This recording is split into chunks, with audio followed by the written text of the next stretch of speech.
The rhythmic hiss of the pneumatic sander cut through the humid Charleston air, but it couldn't drown out the sharp, insistent rapping at the shop door. I didn't look up from the rear quarter panel of the vintage Porsche, my gloved fingers tracing the microscopic ripples in the metal.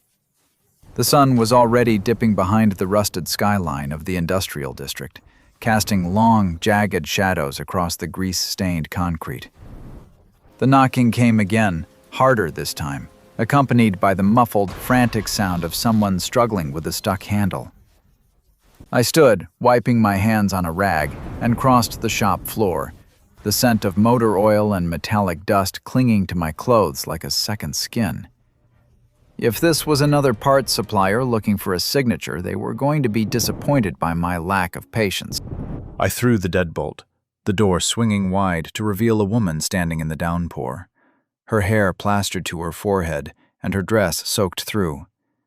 She held a heavy, vintage-style brass gear shift knob in one hand, her knuckles white from the grip. "My car," she began, the words tumbling out in a shaky rush, her eyes wide and rimmed with desperation. "It's stalled 3 blocks over, and the linkage is completely seized. I can't get it into gear.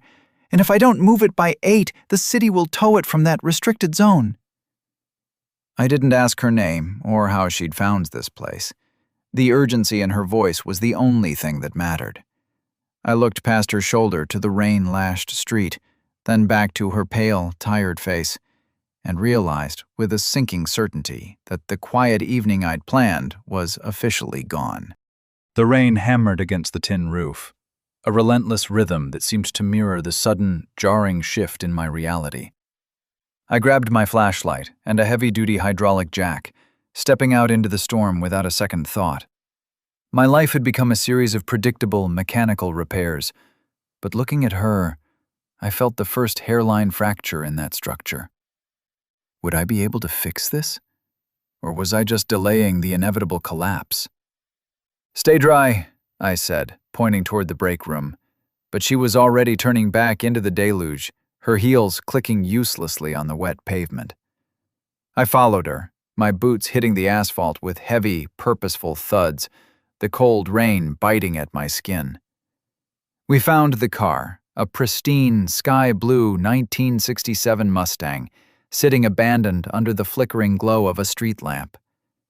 It was a beautiful machine, but it looked utterly defeated, its hood slightly ajar. I popped the latch, the engine bay radiating a lingering, ticking heat, despite the torrential downpour. I shone my light onto the transmission tunnel, the problem immediately obvious.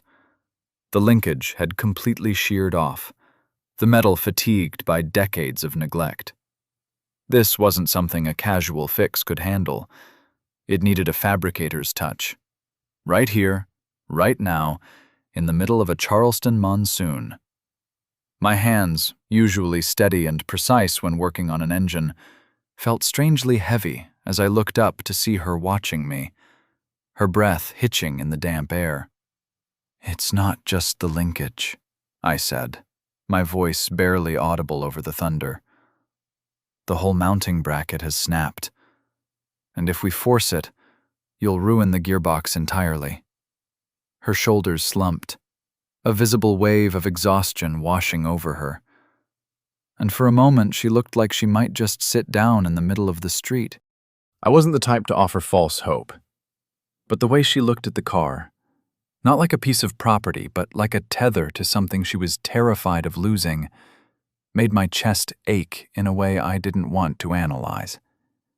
I reached into my bag, pulling out a heavy-duty steel wire and a portable welding torch I'd kept from a previous job.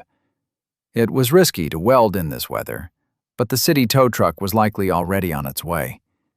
I braced myself against the fender, shielding the delicate electrical components with my body, the heat of the torch creating a tiny, glowing sanctuary against the freezing rain. I spent the next hour under the hood, the world narrowing down to the hum of the torch and the smell of ozone and wet pavement. I had to create a makeshift anchor point, the precision of my movements essential to keep from setting the fuel lines alight. My fingers were numb, but I kept them moving, every touch calculated, every adjustment made with the kind of focus that left no room for doubt. When I finally clicked the improvised linkage into place, the metal was searingly hot, but it held. I signaled for her to try the ignition. She climbed in, her hands hovering over the wheel, and when the engine roared to life with a deep, throaty rumble, her face lit up with a kind of relief that felt more expensive than any repair bill I could write. She looked at me through the rain-slicked window, and I felt a strange magnetic pull, a tether tightening between us that had nothing to do with the car. I wiped the grease from my forehead, feeling the weight of the night pressing in. "You're safe for now," I said, moving back to allow her to pull away. She didn't drive off immediately. Instead, she rolled the window down, the sound of the rain filling the silence. "I'm Bella," she said softly, her voice steady now, but still carrying the remnants of the evening's panic. "And you have no idea how much this meant." I just nodded, turning back toward my shop before the look in her eyes could convince me to do something foolish, like offer to finish the job for free. I walked back through the storm, the shop lights reflecting in the puddles, feeling like I had just walked through a storm that had changed the landscape of my life.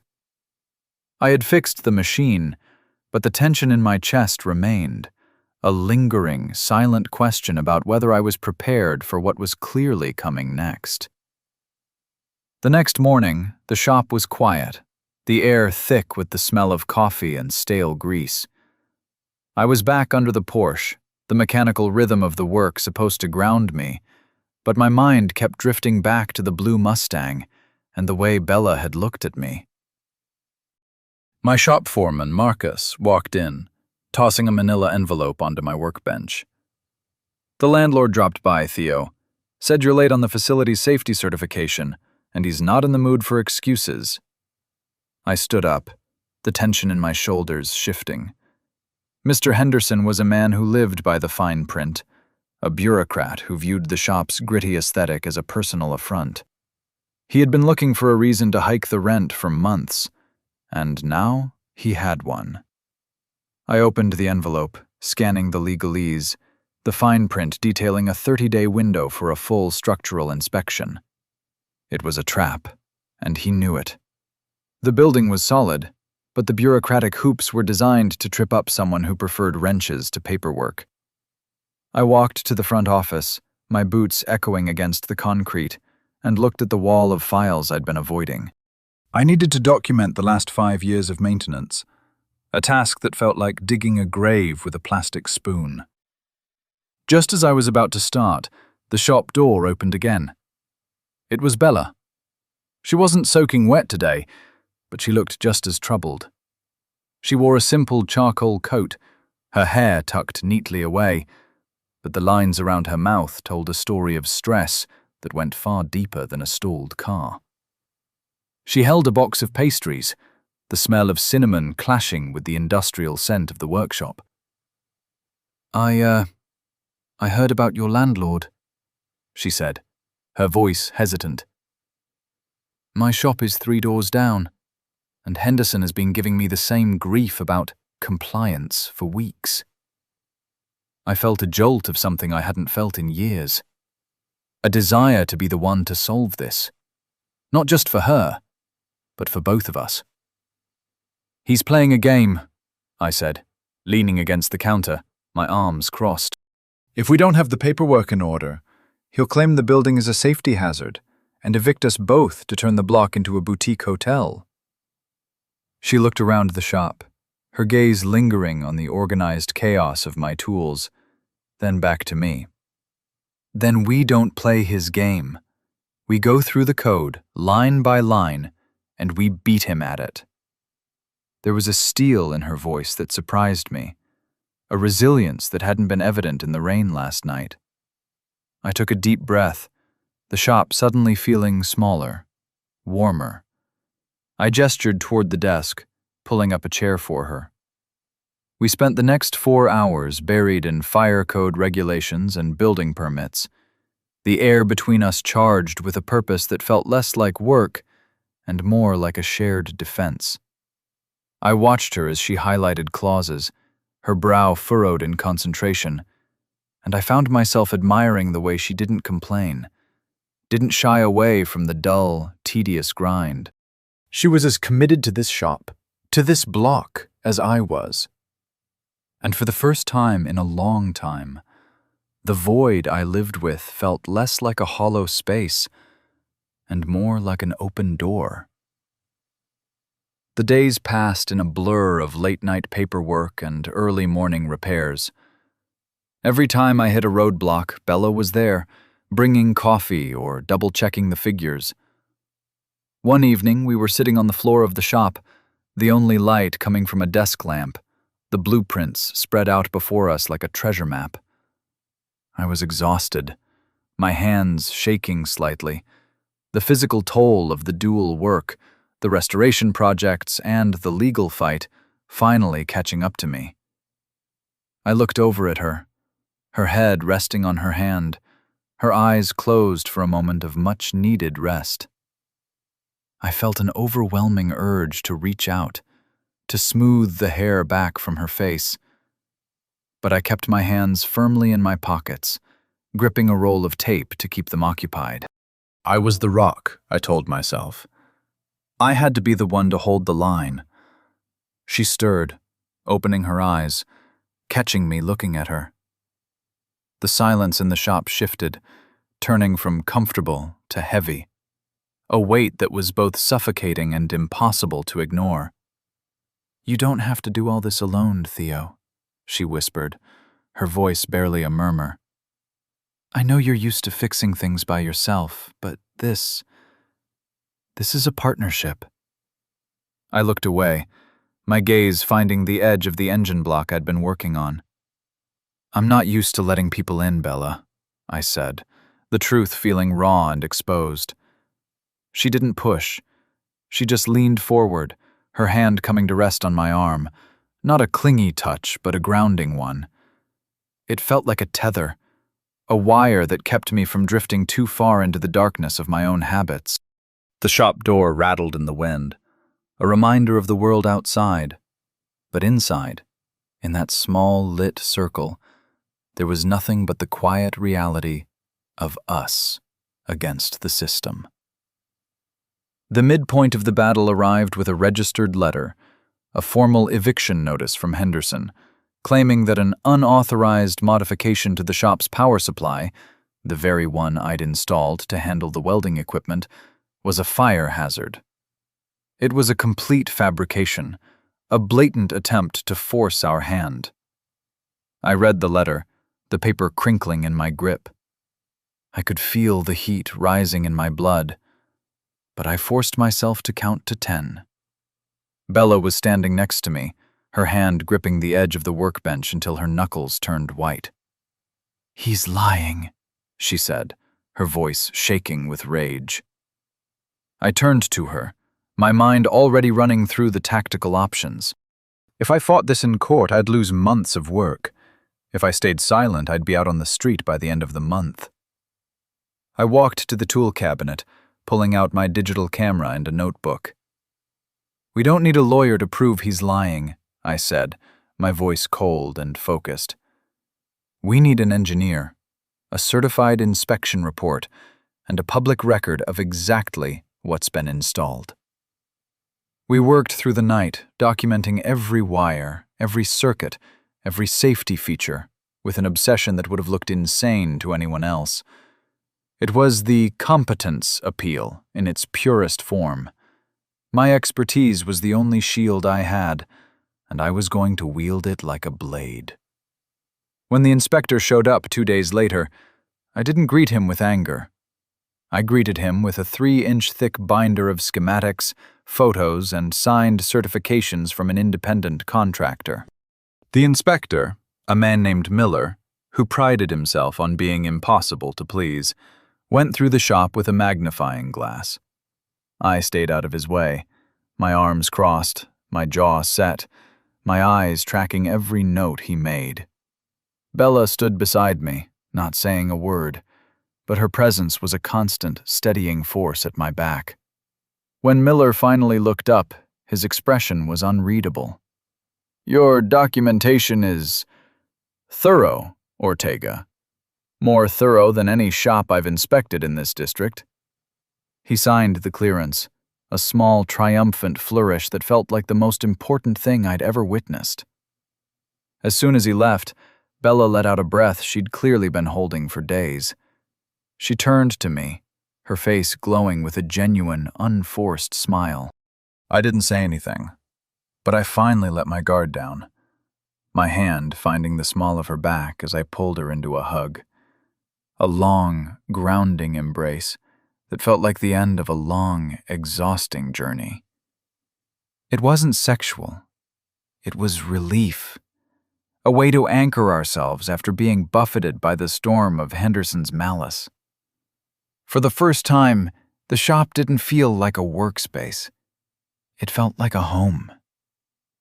The final showdown happened a week later at a city council meeting, a public space where Henderson had expected to win by intimidating us with his wealth and connections. He stood at the podium, his voice smooth and oily, detailing our lack of professional standards. I stood up, but before I could speak, Bella moved ahead of me. She didn't shout. She spoke with a quiet, devastating clarity, presenting the certified inspection report alongside a signed petition from every business owner on the block. She was articulate, focused, and utterly immovable. I watched her, feeling a pride so sharp it almost hurt. She wasn't just defending her boutique, she was defending the integrity of the work I did every day. When Henderson tried to interrupt, the council chair, a woman I'd known for years, silenced him with a single sharp look. "Mr. Henderson, the documentation speaks for itself. The shop is in full compliance." As we walked out of the council building, the late afternoon sun hit the pavement, the city feeling brighter, lighter. Bella stopped on the steps, the noise of the traffic fading into a distant hum. "We did it," she said, her eyes meeting mine, a promise hanging in the air between us. I reached out, taking her hand, my fingers lacing through hers. It was a simple, functional act, but the transfer of stability was profound. I felt the tension drain from my body, the world finally settling into a place that made sense. "I never thought I'd say this," I admitted, my voice low.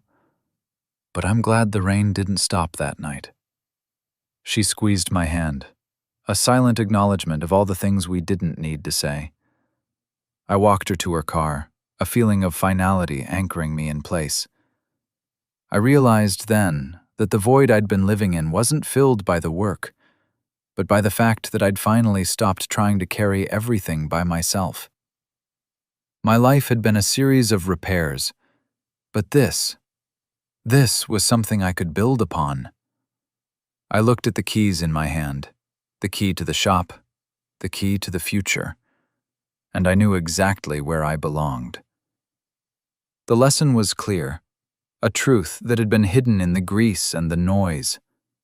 You don't find peace in the work itself, but in the people you choose to build it with. It wasn't about being the hero. It was about being a partner. Closing thoughts.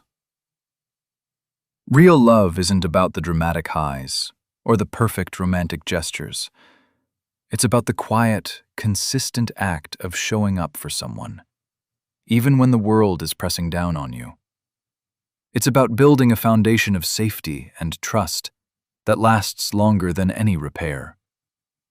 Please like and subscribe so we can share more stories like this.